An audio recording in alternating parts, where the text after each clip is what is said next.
नमस्कार. मी भाग्यश्री पाठक. मार्केट आणि मी सोप्या मराठीतून शेअर मार्केट समजावून सांगण्याचा माझा एक उपक्रम आहे.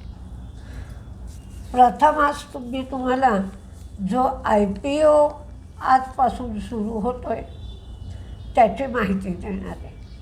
आजपासून 3 दिवस म्हणजे 14 ते 16. या वेळेला ठरवलं नाही तरी मार्केट काही नीट चालत नाही आहे, तर पहिल्या वेगळा व्हिडिओ देण्याच्या ऐवजी रोजच्या व्हिडिओतच ही माहिती देऊ म्हणजे सगळ्यांचं लक्ष जाईल. SBI फंड्स मॅनेजमेंटचा हा IPO येतो आहे. सुरुवातीला IPOची रक्कम जास्त होती. 11,693 कोटीचा IPO होता. पण 10 जुलैला SBIने 30 संस्थांना 574 रुपयांनी 2.88 कोटी शेअर्स दिले आणि 1,655 कोटी गोळा केले. त्यामुळे IPOची किंमत IPO आता कमी झालेला आहे. 9,812.91 कोटीचा IPO आहे. हा IPO पूर्णपणे OFS आहे, म्हणजे कंपनीकडे कोणताही ग्रोथ फंड कंपनीला मिळणार नाही. 17.10 कोटी शेअर्सचा हा IPO आहे. आजपासून सुरू होईल, म्हणजे 14 तारखेपासून सुरू, 16 तारखेला बंद, 21 तारखेला लिस्टिंग होईल.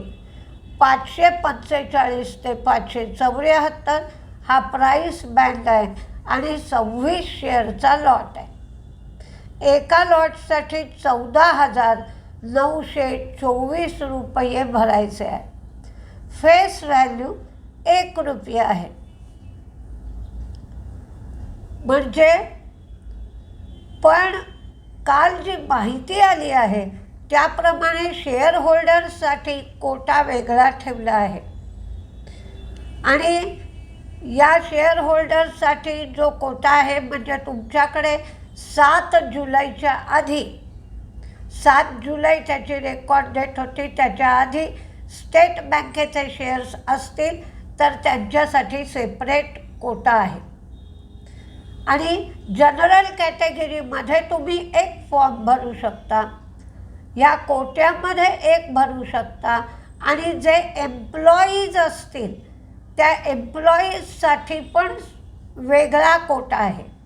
म्हणजे जो माणूस एम्प्लॉई आहे तो 3 ठिकाणी 3 फॉर्म भरू शकतो. एक शेअर होल्डर कोट्याचा, एक एम्प्लॉई कोट्याचा आणि एक जनरलचा. ज्यांच्याजवळ SBIचे शेअर्स असतील ते 2 फॉर्म भरू शकतात. त्या 2 फॉर्ममध्ये जनरल कॅटेगरीमध्ये तुम्ही एकच लॉट भरा आणि जे जास्तीचे लॉट्स भरायचे तुम्हाला ते तुम्ही शेअर होल्डर कॅटेगरीमध्ये भरा. कारण शेअर होल्डर कॅटेगरीमध्ये प्रपोर्शनल बेसिसवर तुम्हाला अलॉटमेंट होईल, तर ती अलॉटमेंट जास्त होऊ शकते. एम्प्लॉईजना 54 रुपये डिस्काउंट देण्यात आलेला आहे. आता आपण कंपनीची माहिती घेऊया. 1992 साली स्थापन झालेली ही सगळ्यात मोठी ॲसेट मॅनेजमेंट कंपनी आहे. SBI म्युच्युअल फंड ही मॅनेज करते. स्टेट बँक आणि अमूल्डी यांचं हे जॉईंट व्हेंचर आहे. आता ती कुठल्या कुठल्या सेवा पुरवते, तर equity fund, debt fund, hybrid fund, ETF, portfolio management आणि कन्सल्टिंग अशा सेवा पुरवते. इंडियाचा म्युच्युअल फंड इंडस्ट्रीचा 15% मार्केट शेअर SBI फंड मॅनेजमेंटचा आहे. त्यांचे 16.05 मिलियन एवढे इन्व्हेस्टर्स आहेत.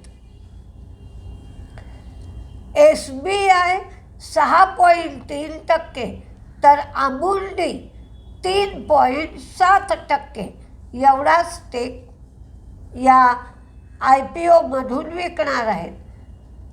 म्हणजे आत्ता दोघांकडे मिळून 98% स्टेक आहे, त्यापैकी एवढा स्टेक विकला जाणार आहे. हा स्टेक विकला गेल्यानंतरही या दोघांकडे मिळून 88% स्टेक राहील. आता प्रश्न येतो की लॉंग टर्मसाठी गुंतवायचं की लिस्टिंग गेनसाठी गुंतवायचं, यांचं व्हॅल्युएशन कसं आहे, कंपनी चांगली आहे की कंपनी वाईट आहे. तर या सगळ्यासाठी मी तुम्हाला माहिती देते, निर्णय मात्र तुम्ही घ्यायचा आहे. या IPOमधला 1 रुपयासुद्धा कंपनीला मिळणार नाही आहे. अमुल्डी आणि SBI हे या IPOमध्ये जेवढा स्टेक विकणार आहेत तेवढाचा त्यांना एक्झिट मिळेल. ग्रोथ कॅपिटल कंपनीला मिळणार नाही. अमुल्डी ही युरोपची AMC कंपनी आहे, सर्वात मोठी कंपनी आहे युरोपमधली. आता ड्रॉबॅक किंवा अडचणी किंवा धोके कुठले आहेत, तर हायली रेग्युलेटेड सेक्टर आहे हा सगळा. सरकारने काही कायदे कानून बदलले की अशा कंपन्यांवर परिणाम होऊ शकतो. सरकारने एक्सपेन्स रेशो जो आहे तो कमी केला आहे, म्हणजेच कस्टमर्सना जे चार्जेस लावले जातात ते कमी लावायला सांगितले. पण SBI या मॅनेजमेंट फंडाचा व्हॉल्यूम खूप मोठे असल्यामुळे त्यांच्यावर फारसा परिणाम झालेला नाही. पॅसिव्ह फंड्स वाढत आहेत, म्हणजे ETF, पण ह्यांचा ETF सेवासुद्धा ही कंपनी पुरवते. नंतर मार्केटवर अवलंबून आहे. मार्केटवर अवलंबून म्हणजे काय, आत्ता जसं मार्केट चाललं आहे तर लोक जर निराश झाले तर SIP बंद करतात किंवा रिडम्पशन्स येऊ लागतात. तर हा धोका या कंपनीला आहे. यांचं मॉडेल एकदम साधं आहे आणि स्ट्रॉंग बिझनेस मॉडेल आहे. फ्युचर्स चांगले आहेत. 1.8 कोटी एवढे गुंतवणूकदार आहेत. डिस्ट्रीब्युशन नेटवर्क चांगलं आहे, कारण SBIच्या सगळ्या शाखांमधून यांच्या सेवा मिळतात. यांचा रेव्हेन्यू 2024मध्ये होता 2,691 कोटी, 2024मध्ये 2,691, 2025मध्ये 3,600 कोटी आणि 2026मध्ये 4,300 कोटी. म्हणजे दरवर्षी रेव्हेन्यू वाढतो आहे. त्याचप्रमाणे दरवर्षी त्यांचा नेट प्रॉफिटही वाढतो आहे. 2024मध्ये 2,073 कोटी, 2025मध्ये 2,540 कोटी, तर 2026मध्ये 3,067 कोटी. त्यांना जे पैसे मिळतात किंवा त्यांचं जे इन्कम आहे त्याच्यातले 96% इन्कम हे मॅनेजमेंट फीमधून मिळतं. त्यांचं रिटर्न ऑन इक्विटी 43% आहे आणि इंडस्ट्री रिटर्न ऑन इक्विटी 25% आहे. EBITDA 92% EBITDA मार्जिन आहे. अर्निंग पर शेअर EPS 15 आहे. 574चा भाव जर पकडला तर हा 32च्या PE रेशोवर येतो आहे. आणि घाबरण्याचं कारण नाही, कारण IPO नंतरही SBI आणि अमुंडी यांच्याकडे 88% स्टेक राहील. ॲसेट लाईक मॉडेल आहे आणि हाय मार्जिन बिझनेस आहे. तर या सगळ्या गोष्टी विचारात घेऊन तुम्ही IPO भरा. IPO भरताना 10 वेळेला विचार करा, कारण शेवटी लिस्टिंग गेन मिळणं हा त्या दिवशी मार्केट कसं असेल यावर अवलंबून राहतो. आता रोजच्या बातम्या बघूया. HCL टेकचं प्रॉफिट, रेव्हेन्यू, मार्जिन तिन्ही गोष्टी वाढल्यात, पण TCSचा रिझल्ट लागल्यापासून टेक्नॉलॉजीचे शेअर वाढत आहेत आणि TCSपेक्षा सुद्धा हे शेअर अधिक वाढले आहेत. ही गोष्ट लक्षात घ्या. नोव्होको विस्टाचाही रिझल्ट चांगला आला आहे. प्रॉफिट, रेव्हेन्यू, मार्जिन सगळं वाढलं आहे. BEL यांना 22 जून नंतर 572 कोटींच्या ऑर्डर्स मिळाल्या. ग्रासिमची सबसिडियरी आदित्य बिर्ला रिन्युएबल ही शेल ओव्हरसीजकडून Spring Energy group of companies घेणार आहे. त्याच्यासाठी त्यांनी करार केला आहे. त्याची व्हॅल्यू 17,200 कोटी आहे. ICICI प्रू यांचासुद्धा प्रॉफिट वाढलं, रेव्हेन्यू वाढलं. MQL जिनोव्हा बायोफार्मामध्ये ते 12.05% स्टेक 231 कोटीला घेणार आहेत. कॉन्कोर यांचं कंटेनर व्हॉल्यूम वाढलं, कारण आयात, निर्यात आणि डोमेस्टिक ग्रोथ झाली आहे. PDS मल्टी इयर SaaS म्हणजेच सोर्सिंग ॲज अ सर्व्हिस याच्यामध्ये त्यांनी पार्टनरशिप केली आहे आणि हा पार्टनरशिपचा करार 5 वर्षांसाठी आहे. जस्ट डायल त्यांचं अर्निंग पण स्ट्रॉंग आलं, पण त्यांनी लीडरशिपमध्ये जे बदल केले त्या बदलामुळे काल जस्ट डायल शेअर अप्पर सर्किटला होता. फ्लिपकार्टचे दिनकर यांना CEO म्हणून अपॉइंट केलं आणि दिनेश तलुजा यांना CFO म्हणून अपॉइंट केलं आणि जस्ट डायलचा कॅश बॅलन्स 6,022 कोटींचा आहे. हॅपीएस्ट माइंडसुद्धा शेअर काल वाढत होता, कारण ITC इन्फोटेक ही फ्रंट रनर आहे. अशोक सूटा त्यांचा स्टेक विकणार आहे. अशोक सूटा यांच्याकडे 32% डायरेक्टली स्टेक आहे आणि अशोक सूटा मेडिकल रिसर्च LLPचा 11.8% स्टेक आहे.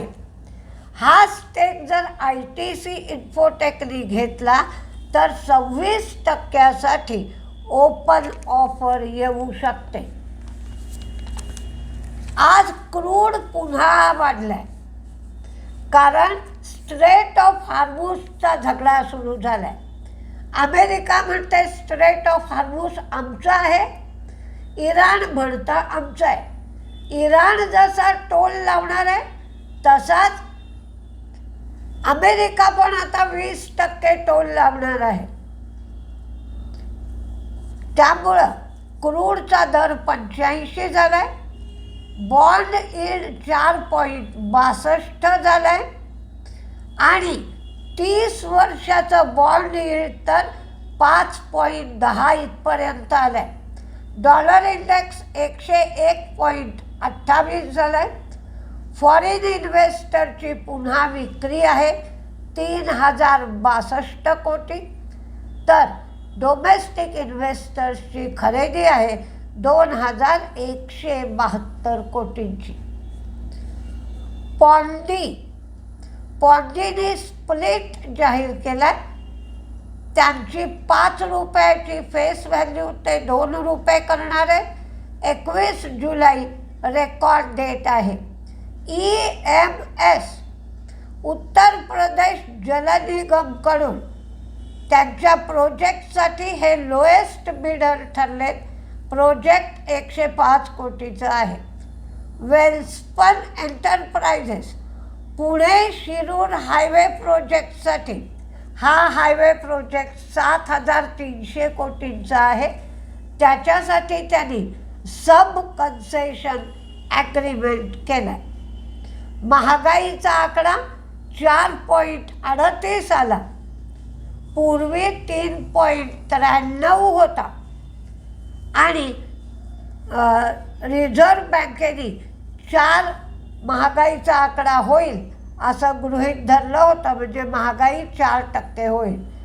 ट्रेड डेफिसिटसुद्धा वाढलं आहे, ते $30.4 बिलियन एवढं झालं आहे. अमेरिका म्हणते की आम्ही स्ट्रेट ऑफ हॉर्मुझचे रक्षक आहोत. सुरक्षा व्यवस्था देण्यासाठी सगळ्यांनी 20% पैसे दिले पाहिजेत. आता रक्षक की भक्षक काहीही माहिती नाही. अमेरिकेमध्ये सेमीकंडक्टर शेअर काल पडले होते. बायोकॉनमध्ये ब्लॉक डील व्हायचं. मायलन 9.2 कोटी शेअर्स विकणार, 378.50 रुपये. 378 रुपयांनी साधारण हे ब्लॉक डील होईल. अलेम्बिक फार्माच्या बडोदा फॅसिलिटीसाठी वॉर्निंग लेटर देण्यात आलं आहे आणि एशियन पेंटनी दर वाढवले आहेत. फक्त एशियन पेंटच्या बाबतीत एका बाजूने दर वाढवले आहेत आणि दुसऱ्या बाजूने क्रूडचा रेट वाढतो आहे. दोन्ही गोष्टी विचारात घेऊन ट्रेड घ्यायला हवा.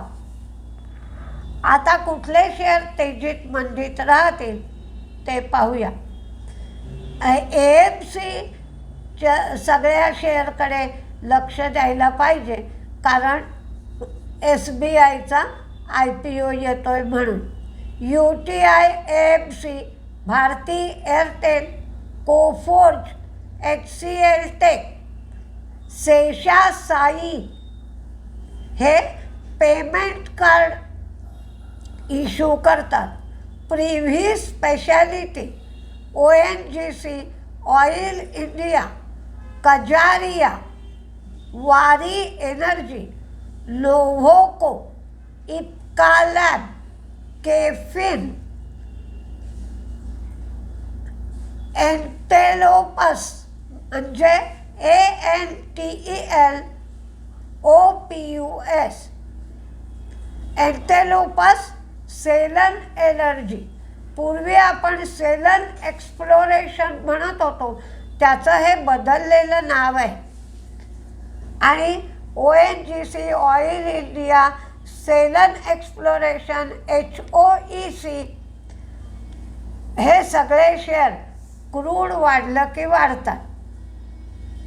Wipro, Birla soft, HDFC, AMC, ICICI Pru, BHEL, HAL, Hyundai, Infosys, BEL, Divi's lab, Poonawalla आणि ॲल्युमिनियम वाढेल म्हणून हिंदाल्को. तर मंदीमध्ये Tata steel, Vishal mega mart, Grasim, Alembic pharma आणि क्रूड वाढल्यामुळे HPCL, BPCL, IOC, टायरचे शेअर आणि एव्हिएशन शेअरकडे लक्ष दिलं पाहिजे. बघूया आता काय काय होत आहे ते. काल तरी 200 पॉईंट मार्केट पडून पुन्हा सुधारलं होतं. आजही 200 पॉईंट गिफ्ट निफ्टी डाऊन आहे. तर आज मार्केट सुधारत आहे. सुरुवातीच्या हप्त्यानंतर काय होतं आहे ते मात्र बघायला हवं. बघूया काय काय होतं आहे ते. नमस्ते.